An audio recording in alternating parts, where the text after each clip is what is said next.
जारी करवाई जाए और उनको अदालत से रिहा करवाया जाए। जी ठीक है, हमारे साथ ही रहेगा एहतिशाम हिबा चौधरी साहबा इस वक्त हमारे साथ मौजूद है। बहुत शुक्रिया हिबा साहबा, बोल न्यूज़ के लिए आपने वक्त निकाला। बहुत बहुत मुबारक हो आपको फवाद चौधरी साहब की जमानत बिलाखिर मंजूर हो गई है। अब इस केस का बाकायदा ट्रायल चलेगा, क्या कहेंगी आप, किन तासुरात का इजहार करेंगे?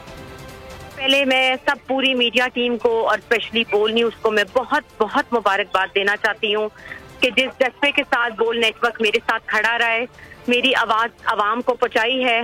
और अल्लाह का लाख लाख शुक्र है कि जैसे कि मैंने सुबह कहा था कि मैं फवाद चौधरी साहब को आज घर लेके जाऊंगी और मैं इंशाल्लाह वेट कर रही हूँ बस अभी सारे प्रोसीजर का। और हम अडियाला जा रहे हैं और हम लेके जा रहे हैं और ट्रायल की बात है, इंशाल्लाह हम लड़ेंगे, हम भागने वालों में से नहीं है। और हिबा साहबा हर समात पर पेश होंगे फवाद चौधरी साहब, ज़ाहिर है चूंकि अब बाकायदा तौर पर अभी तो फर्दे जुर्म तो आयद नहीं हुआ ना। Let's do it like this ना, पहले पता तो चले कि चार्जेस फ्रेम हो रहे हैं कि नहीं हो रहे हैं। और ये जो इनकी जमानत हुई है ये कितनी मुद्दत तक हुई है, कुछ तफसीलात आप तक पहुंची हैं हिबा साहब? नहीं, bail has been granted, bail has been granted ना, तो ये जमानत अप्रूव हुई है। अब इनका ट्रायल चलेगा, ये आपको लीगल टीम बताएगी ना सारा, जहां तक मुझे पता है। लेकिन इस वक्त आज ही मुकम्मल हो जाएगा, मचल के अदालत में आप लोग जमा करवा रहे हैं। इस वक्त मुझे लगता है कि हमें शुक्रगुजार अल्लाह का होना चाहिए कि वो खैर आफियत से बाहर आ रहे हैं 9 दिन के बाद।